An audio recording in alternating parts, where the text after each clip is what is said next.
برادران ملت اسلامی، السلام علیکم ورحمۃ اللہ وبرکاتہ۔ الحمد للہ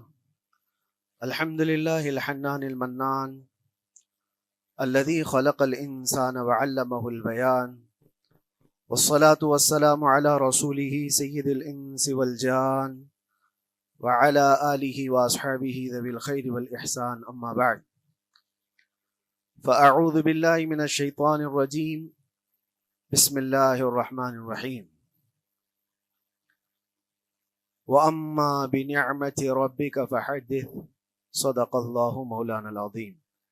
بارگاہ رسالت معاذ صلی اللہ علیہ وسلم میں درود پاک کا ہدیہ پیش کریں۔ اللہم صلی علی سیدنا و مولانا محمد معدن الجود والکرم وآلہ واصحابہ الکرام وابنہ الکریم وبارک وسلم صلاۃ دائمۃ سرمدا ابدا۔ قرآن عظیم میں اللہ رب العزت ارشاد فرماتا ہے، وَقَلِيلٌ مِّنْ عِبَادِيَ الشَّكُورُ، میرے بندوں میں شکر کرنے والے بہت کم ہیں۔ اور یہ بات صحیح ہے کہ بندے پر بے شمار نعمتیں اللہ تعالیٰ عطا کیا ہے، بے شمار ہیں۔ وَإِن تَعُدُّوا نِعْمَتَ اللَّهِ لَا تُحْصُوهَا، اگر تم اللہ کی نعمتوں کو گننا چاہو گے تو شمار نہیں کر سکو گے۔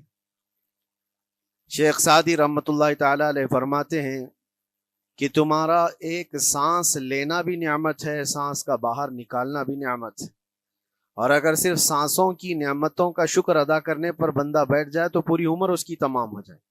باقی نعمتوں کا کیا ہے؟ بے شمار نعمتوں سے نوازا ہے اللہ تعالیٰ نے، لیکن انسان کی فطرت میں یہ بھی ہے کہ کبھی ایک چیز کی کمی محسوس ہوتی ہے تو وہ واویلا مچاتا ہے، بہت شور کرتا ہے کہ مجھے یہ تکلیف ہوئی، وہ تکلیف ہوئی۔ اس کے صحت کے زمانے کو وہ یاد نہیں کرتا، مصیبت کے زمانے کو بہت جلدی یاد کرتا ہے۔ اسی لیے شکر گزار بندے بہت کم ہیں۔ عادت یہ ڈال لیں، جب مصیبت آئے، کوئی تکلیف آئے، تو ہمارے اندر یہ احساس پیدا ہو جائے کہ میرے گناہ اس سے بھی بڑی مصیبت کے لائق تھے، اللہ نے کم مصیبت عطا کی۔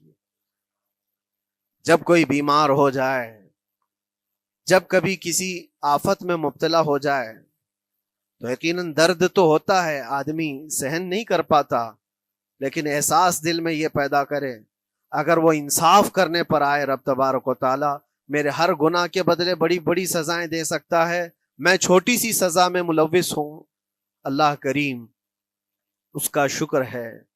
اسی طرح سے میرے عزیزو، ایک بات میں آپ کو بتاتا ہوں، خاص طور پر ہمارے قید کے زمانے میں بہت سارے ایسے قیدی جیل کے اندر جانے کے بعد ان کے حالات ایسے ہو جاتے ہیں، وہ نا امید اور مایوس ہو کر کفریہ جملے بکنے لگ جاتے ہیں۔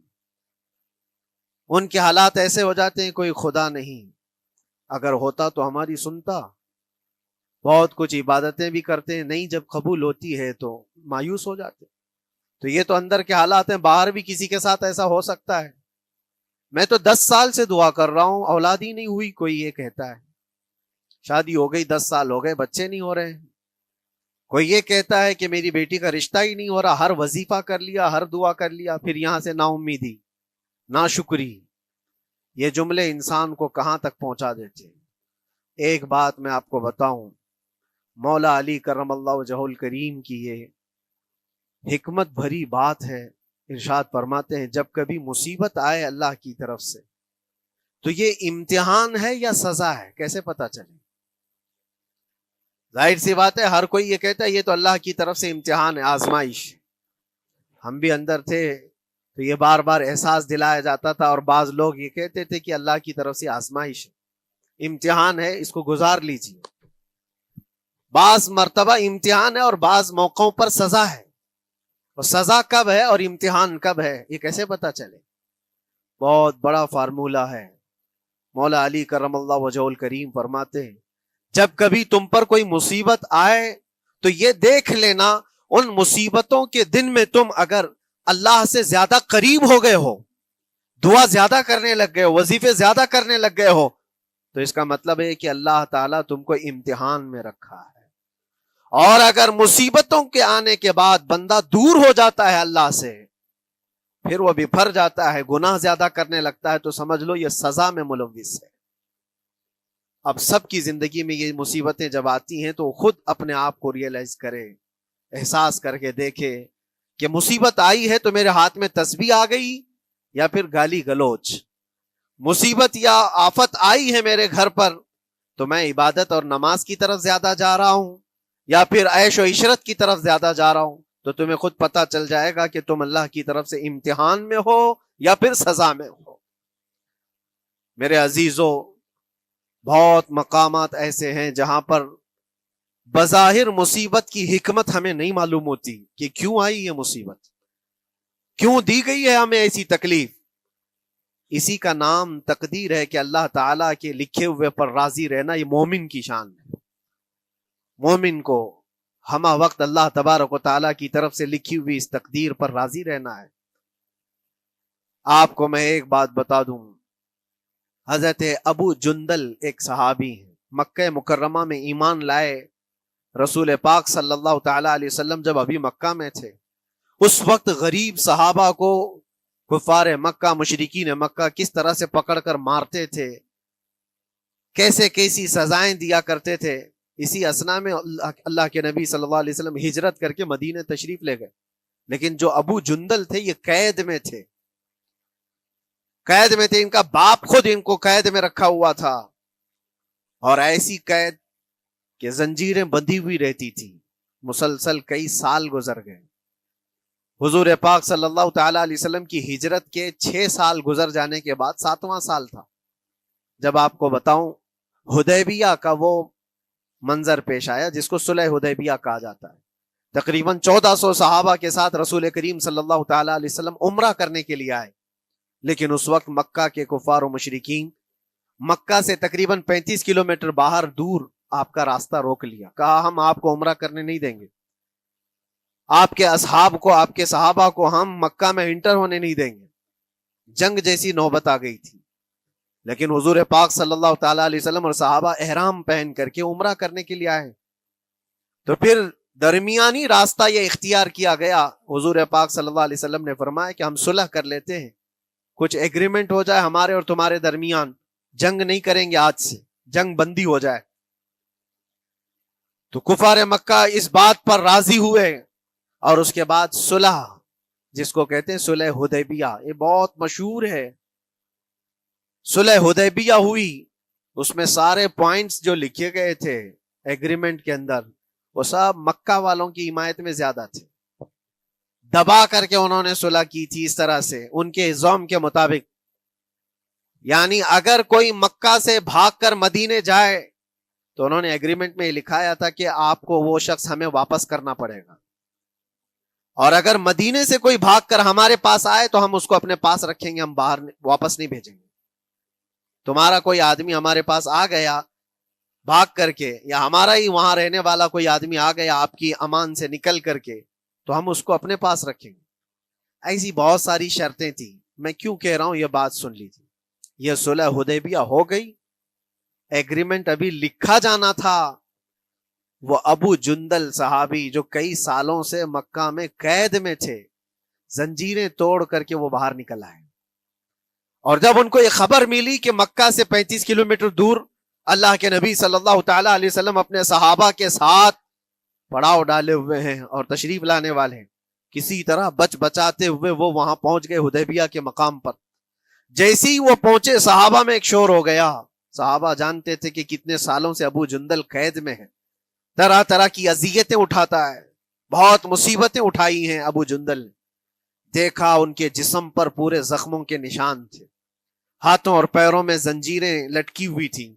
وہ اسی حالت میں صحابہ کے پاس آ گئے، صحابہ سب نے سینے سے سینہ لگایا، استقبال کیا، ابو جندل تم آ گئے ہمارے پاس، آ گئے۔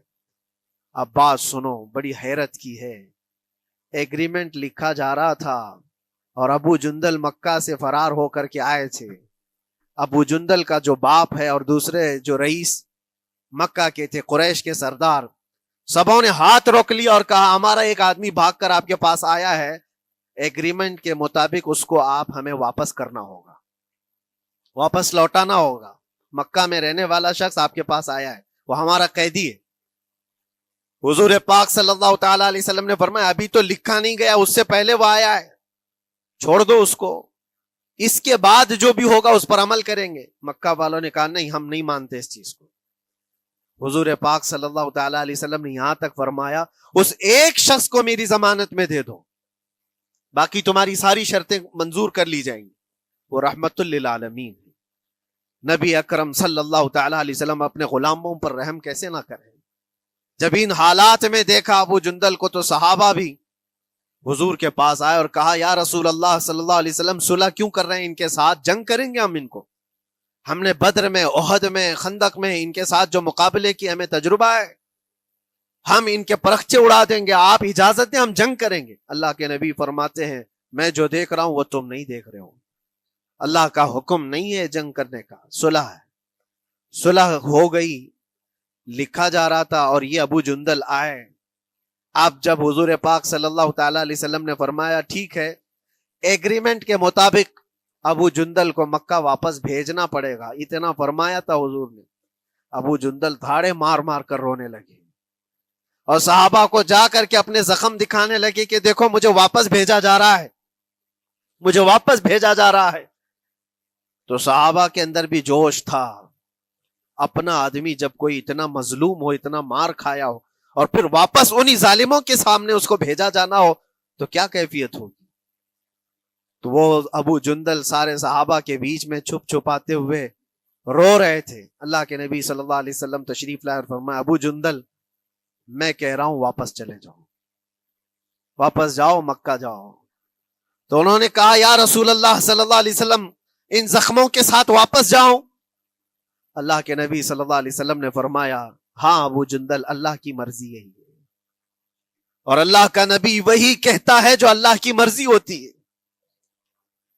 یہ میں کہہ رہا ہوں بظاہر تکلیفوں کی حکمت ہمیں معلوم نہیں ہوتی، لیکن ہمیں عمل کرنا چاہیے۔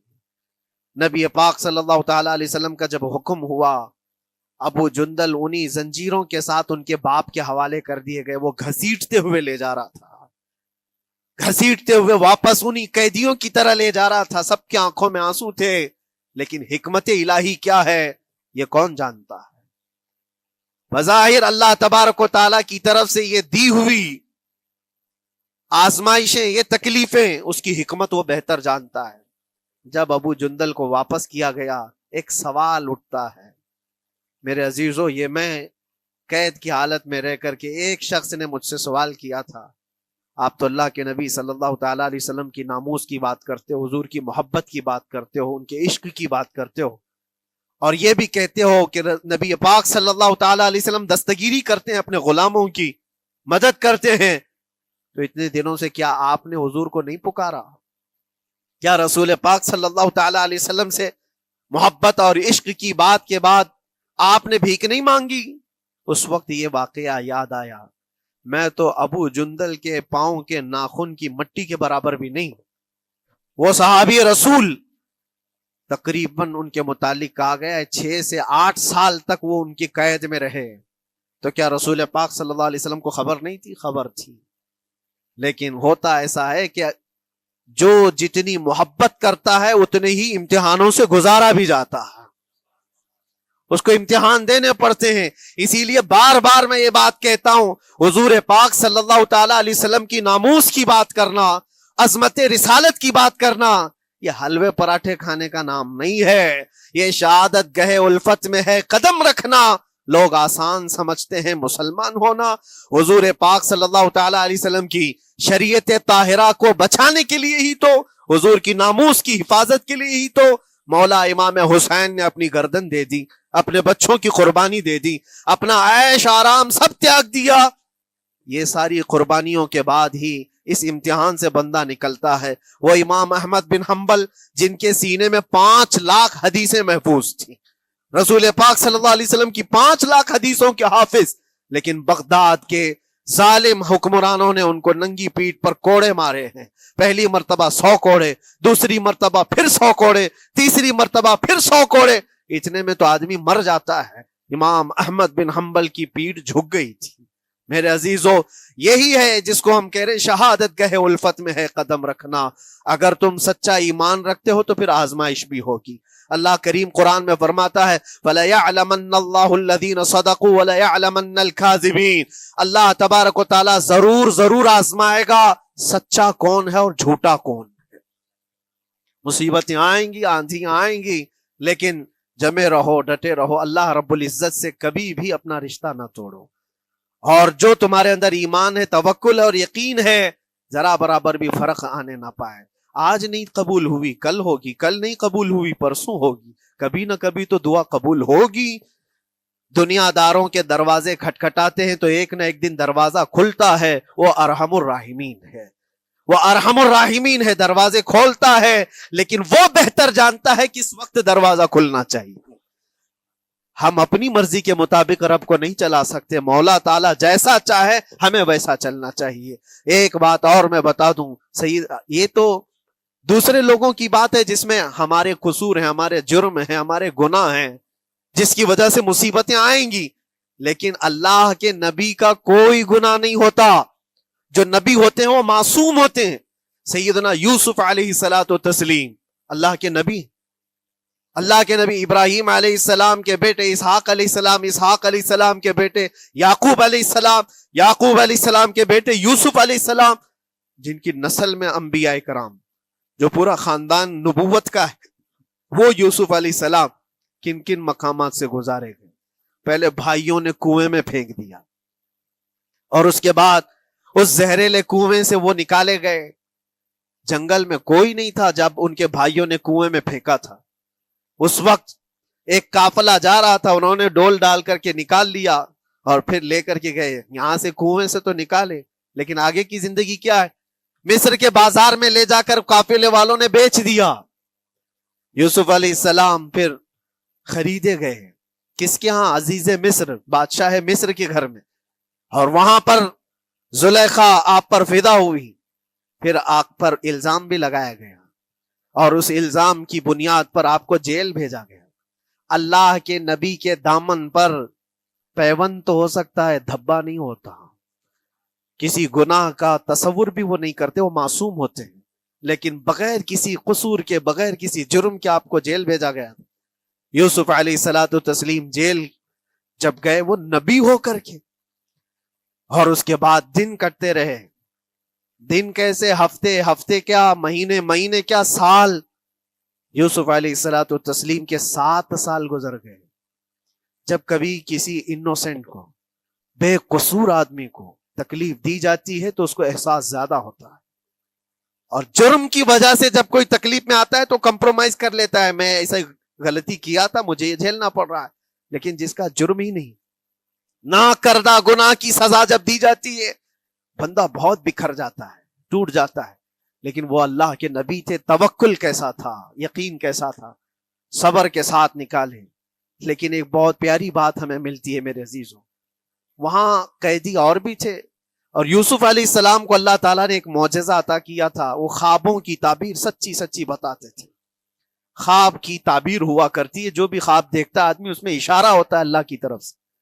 تو 2 قیدیوں نے خواب دیکھا تھا، یہ قرآن پاک کے سورہ یوسف میں پورا موجود ہے، 12ویں پارے میں۔ 2 قیدیوں نے خواب دیکھا، اپنا اپنا خواب انہوں نے بیان کیا یوسف علیہ السلام کو۔ ایک قیدی نے دیکھا کہ وہ سر پر روٹیاں رکھ کر کے لے جا رہا ہے اور پرندے نوچ نوچ کر کھا رہے ہیں۔ دوسرے نے دیکھا کہ وہ انگوروں کو نچوڑ کر کے اس کے رس پی رہا ہے۔ تو انہوں نے بتایا یوسف علیہ السلام کے پاس، ایسا ایسا ہم نے خواب دیکھا ہے، اس کی تعبیر کیا ہو سکتی ہے؟ سیدنا یوسف علیہ السلام فرماتے ہیں، میں دونوں کے خواب کی تعبیر بتاؤں گا، لیکن اس میں سے ایک بندہ، اس سے آپ نے کہا تو وعدہ کر کے میرا بھی کام کرے گا، میرا بھی ایک کام ہے تو کرے گا۔ 7 سال گزر گئے تھے، جو بادشاہ مصر تھا وہ بھی بدل چکا تھا، جس نے قید میں ڈالا تھا وہ ختم ہو گیا، دوسرا آیا، تیسرا آیا، جو بھی آیا، لیکن حکومت بدلی ہوئی تھی۔ تو خواب کی تعبیر بتانے سے پہلے ایک قیدی سے یوسف علیہ السلام نے کہا کہ میرا کام تو کرے گا؟ اس نے کہا ہاں، آپ جو کہیں گے میں کروں گا۔ تو سنو، تعبیر یہ ہے، جس کے سر پر روٹیاں رکھی ہوئی اور کوے کھا رہے تھے یا پرندے کھا رہے تھے، اس کی تعبیر یہ ہے کہ عنقریب تجھ کو موت کی سزا سنائی جائے گی۔ وہ غمگین تھا۔ دوسرے سے کہا تو انگور کے رس نچوڑ کر پی رہا تھا، تیرے خواب کی تعبیر یہ ہے کہ عنقریب تجھ کو رہا کر دیا جائے گا۔ تو آزاد ہوگا، اور تجھ سے ہی میرا کام یہ ہے کہ آزاد ہو کر جائے گا تو تو موجودہ وقت کے جو بادشاہ ہے، شاید اس کی فوج میں شامل ہو جائے یا اس کے سپاہیوں میں یا وزیروں میں، تو میری یہ بات اس تک پہنچا دینا، پچھلے 7 سالوں سے بے گناہ بے قصور ایک قیدی اندر ہے، اس کو آزاد کر دیا جائے، اس کو آزاد کر دیا جائے۔ اس نے کہا بالکل، اگر میں چھوٹا تو آپ کا ایک کام ضرور کروں گا۔ سنیے بات، چند دن نہیں گزرے تھے کہ اس ایک قیدی کو موت کی سزا ہو گئی، اس کو موت کی سزا سنائی گئی اور پھانسی ہو گئی۔ دوسرا یہ جو قیدی جس کو آپ نے رہائی کی خوشخبری دی تھی، اس کی بھی رہائی کی خوشخبری آ گئی، وہ آزاد ہو گیا۔ لیکن قرآن پاک میں ہے، آزاد ہو کر جب جاتا ہے آدمی تو پچھلا بھول جاتا ہے۔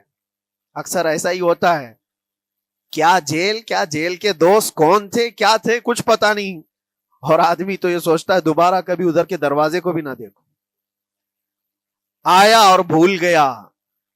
یوسف علیہ السلام نے جو کام دیا تھا وہ بھول گیا، یہاں تک کہ قرآن میں اللہ فرماتا کئی سال گزر گئے، 1-2 دن نہیں، سالوں گزر گئے، اور وہ بادشاہ کی فوج میں شامل تھا یا بادشاہ کے مصاحبین میں شامل تھا، قریبی لوگوں میں۔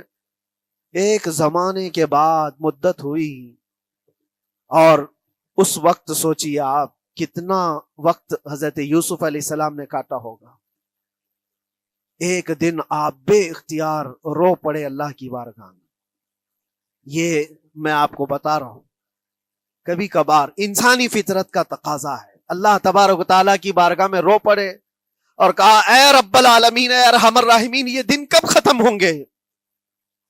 یہ جس طرح سے مجھے جیل کی سلاخوں کے پیچھے بند کیا گیا ہے، ان مصیبتوں سے کب آزادی ہوگی میرے مولا یا ارحم الراحمین؟ جواب رب تعالیٰ کی طرف سے آیا، یہ ہمارے اور آپ کی بات نہیں ہے، یہ اللہ کے نبی کی بات ہے۔ اب سنو، یوسف علیہ السلام کو جواب آیا، اے یوسف، جب تجھے جیل سے نکلنا ہی تھا، تجھے باہر جانا ہی تھا، تو دنیا کے بادشاہ کے پاس سامنے کیوں ریکویسٹ رکھا، میرے سامنے رکھ دیا ہوتا۔ اللہ اکبر، یہ توکل کا اعلیٰ درجہ ہے۔ اتنی مصیبتوں کے بعد بھی تم نے اس سپاہی کو کیوں اپنا قاصد بنا کر بادشاہ کے سامنے بھیجا کہ میری آزادی ہو جائے؟ یوسف علیہ السلام بہت روئے، سجدے میں گر کر کے مولا مجھے معاف کر دے، اور میرے ہر شے کا تو مالک ہے، اب میں زندگی بھر قید میں رہوں یا آزاد رہوں یہ تیری مرضی پر ہے۔ میرے عزیزو، پھر یوسف علیہ السلام کے ساتھ کیا ہوا؟ بادشاہ نے خود ایک خواب دیکھا اور وہ پریشان تھا، خوابوں کی تعبیر کوئی بتا نہیں رہا تھا۔ تب اس قیدی کو چھوٹے ہوئے کو یاد آئی بات کہ جیل میں ایک آدمی ہے جو سچی تعبیر بتاتا ہے۔ پھر اس نے بادشاہ سے کہا ایک قیدی بہت شریف اور صالح ہے، وہ سچی تعبیر بتائے گا، آپ کہے تو میں اس کو لے آؤں، اور اس نے مجھے یہ کہا بھی تھا کہ اس کو آزاد کرنا ہے، آپ کے پاس ریکویسٹ رکھنی ہے کہ وہ بے قصور قید میں ہے۔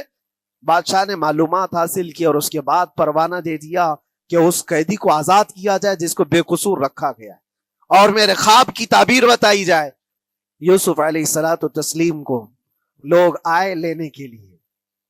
اب یہاں منظر اور ہے میرے عزیزوں، کہا کہ بادشاہ نے خواب دیکھا، اس کی تعبیر بتائے۔ آپ نے تعبیر تو بتا دی کہ کیا ہونے والا ہے اگلے 7 سالوں میں بادشاہ کے ساتھ، یہ ساری تعبیر بتائی، لیکن جب آزاد کرنے کی بات آئی تو آپ نے کہا رہنے دو، اب مجھے قید میں رہنے دو، اس لیے کہ آپ کو یہ احساس ہوگا کہ میں بادشاہ کے پاس کیوں رکھا ہے اس مقدمے کو۔ لیکن بعد میں بادشاہ اور اس کے مصاحبین اور اس کے وزیر آپ کو اصرار کرتے ہوئے لے گئے اور لے جا کر کے سیدھے وزیر اعظم کے تخت پر بٹھا دی، سیدھے وزیر اعظم کے تخت پر بٹھا دیا۔ پھر رب تبارک و تعالیٰ نے فرمایا اے یوسف، جب تک ہم چاہیں تب اندر رہے گا آدمی، اور جب ہم چاہ لیں باہر تو پھر اپنی مرضی سے کوئی اندر بھی نہیں رہ سکتا۔ حقیقت ہے میرے عزیزو، جب مصیبتوں کے ختم ہونے کا وقت آئے پھر پوری دنیا کھڑی ہو کر کے بھی تم کو مصیبت نہیں دے سکتی۔